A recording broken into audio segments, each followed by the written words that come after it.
Hi, I'm Dave Epstein. This is Growing Wisdom. I'm here with Dave Ropes of Tree Specialist. And Dave, we're looking at winter moth damage around some neighborhoods today. And we came across this tree, which has some pretty good damage, doesn't it? This area was hit very hard this year. The damage that the pest does is to the foliage and reduces the photosynthetic capacity, the ability of the tree to produce food over the coming growing seasons. Plants that are defoliated to this extent are going to be forced to produce a new set of leaves because they really can't afford to take the summer off, as it were.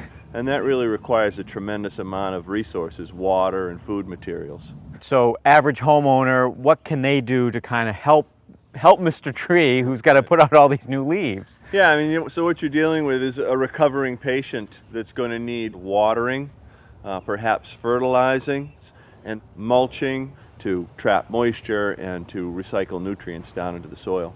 You were noticing something with the Crimson King over there on the ground that you pointed out to me. Talk about that a little bit. Well, it's very common under maple trees to have poor turf, and so rain tends to run right off, and also you're not getting a good aeration. You've got to pay close attention to the growing conditions to give it a little bit of an edge as it goes through this stressful time.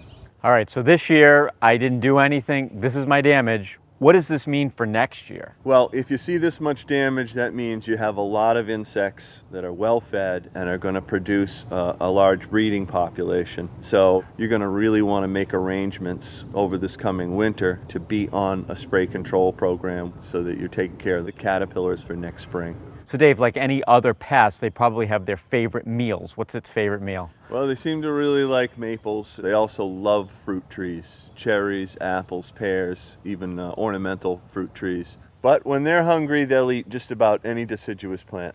And if I just have smaller trees around my yard and I can use a hand sprayer, what products can I look for, especially if I want to be more organic, to help control this? You can use a BT, Bacillus thuringiensis, or spinosad, but if you have a lot of larger overstory trees in the area, the caterpillars are going to feed on that and then drop down onto the fruit tree, and that's going to be potential feeding areas. Dave, it would be very difficult with these trees being so high, to even with a step ladder, to get those. So that's where you want to have a certified arborist over to your property to really do that. Yeah, absolutely. Dave, thanks for your time. Excellent information. And speaking of information, for you folks, we're going to put down some more technical, scientific information underneath the video.